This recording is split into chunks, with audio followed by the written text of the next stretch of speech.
धनपुर गांव में एक मोहन दत्त नाम का व्यापारी ब्राह्मण रहता था।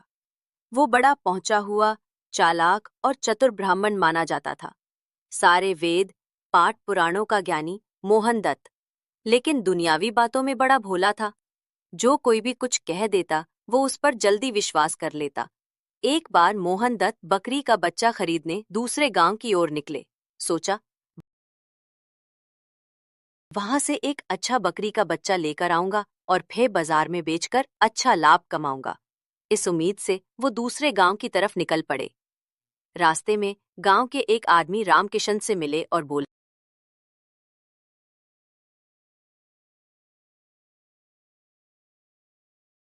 राम किशन भाई, राम राम। घर में सब कुशल मंगल? राम राम पंडित जी, भगवान की कृपा है, सब ठीक है। आप बताइए, आज कैसे आना हुआ? एक अच्छा सा बकरी का बच्चा चाहिए, इसलिए आया हूं। देखिए उधर सामने जो बच्चा बंधा है, मोटा ताजा है, आपको बाजार में भी अच्छे दाम दिलवाएगा। अरे वाह, ये तो बहुत अच्छा लग रहा है। ठीक है भाई, दाम बता दो। दोनों ने आपस में मोल भाव किया और बकरी का बच्चा मोहन दत्त ने खरीद लिया। लेकिन रास्ते में वो बच्चा शरारत करता रहा और चलने लगे। तभी तीन ठग उसे देखते हैं और मन ही मन सोचते हैं,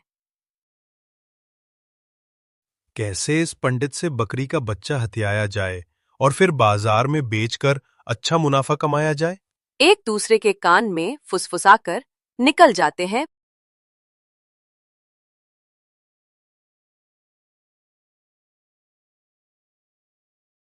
पहला ठग शर्मा जी के सामने अक्कर। अरे पंडित जी, ये मैं क्या देख रहा हूं? आपने ये क्या अनर्थ कर दिया? कंधे पर एक कुत्ता क्यों बैठा रखा है? कहीं आप पागल तो नहीं हो गए? जाओ, किसी अच्छे व्यक्ति से मिलो। क्या बकवास कर रहे हो? ये तो बकरी का बच्चा है। अच्छा अच्छा, नाराज मत हो पंडित जी, आपकी मर्जी। कुत्ते को बकरी समझकर ले जाइए, मुझे क्या करना। पंडित जी गुस्से में वहां से आगे बढ़ जाते हैं। थोड़ी ही दूरी पर दूसरा ठग मिलता है और कहता है, अरे पंडित जी, ये क्या हो गया? ये कुत्ता तो मर चुका है। बुरा हुआ, बहुत बुरा। अरे तुम सबका दिमाग खराब है क्या? क्या? हटो मेरे रास्ते से। क्या अनाप शनाप कुछ भी जा रहे हैं? वो तिरमिलाते हुए आगे निकलते हैं, लेकिन मन ही मन सोचते हैं, कहीं इस बच्चे में कोई छलावा तो नहीं? सबको अलग अलग क्यों दिख रहा है? कुछ गड़बड़ लग रही है। राम राम। तभी तीसरा ठग सामने आता है। राम राम पंडित जी, कैसे हैं? बहुत दिन बाद मुलाकात हुई। हाँ हाँ, बाजार की तरफ जा रहा था, लेकिन कुछ बेवकूफ लोग मेरे कंधे पर रखे इस बकरी के बच्चे को कभी कुत्ता, कभी मरा हुआ जानवर बता रहे हैं। मरा हुआ? अरे ये तो भेड़ का बच्चा है, अच्छा खासा दिख रहा है। नहीं नहीं, ये बकरी का बच्चा है। पंडित जी, भेड़ को भेड़ ही कहूंगा ना। अगर आप चाहें तो मैं इसे अच्छे दाम पर खरीद लो। 300 रुपए दूंगा अभी। पता नहीं ये छलावा बाजार में कितना दाम देगा। चलो अभी बेच देता हूं। ठीक है, ले जाओ। ठग ने उसे 300 रुपए दिए और बच्चा अपने पास ले लिया।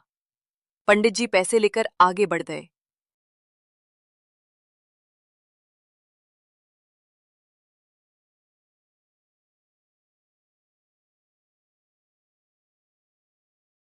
लेकिन मन में शंका बनी रही। इसका पता लगाने के लिए उनके पीछे बाजार में आता है।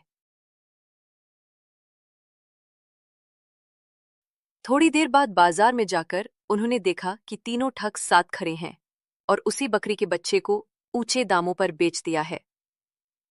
तब पंडित जी समझ गए कि वो ठगे गए हैं। उन्होंने तुरंत ठगों को सबक सिखाने की योजना बनाई। पहले कपड़े की दुकान पर जाकर दुकानदार से कुछ खरीदा और कुछ पैसे देकर बात की। फिर पास के ढाबे पर गए और वहां भी कुछ पैसे देकर कुछ योजना बनाई। अगले दिन सुबह जब तीनों ठग सड़क पर मिले तो मोहनदत्त हाथ में एक लोटा लेकर जा रहे थे। तभी तीसरा ठग फिर सामने आ गया और बोला, हाँ। अरे मोहनदत्त जी, कहाँ का इरादा है? किसी जरूरी काम से जा रहा हूं, बस ढाबे पर खाना खाऊंगा, फिर निकलना होगा। आ बाजार जा रहा हूं इस लोटे को बेचने। और शर्मा जी, इस लोटे को कौन लेगा?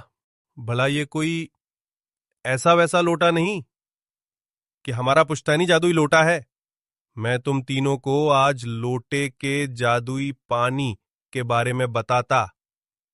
तीनों ठग मोहनदत्त के पीछे पीछे ढाबे तक पहुंचते हैं। वहां मोहनदत्त ने खुद भी भरपेट खाना खाया और तीनों ठगों को भी खिलाया। उसके बाद कुल 450 रुपए हुए साहब। लोटे से पानी छिड़कते हुए, हे जादुई लोटे, दिखा अपना कमाल। इतना बोलने के बाद ढाबे वाला अपनी जेब टटोलता है और आश्चर्य से देखता है कि पैसे पहले से ही उसकी जेब में पड़े हैं। ह? ह?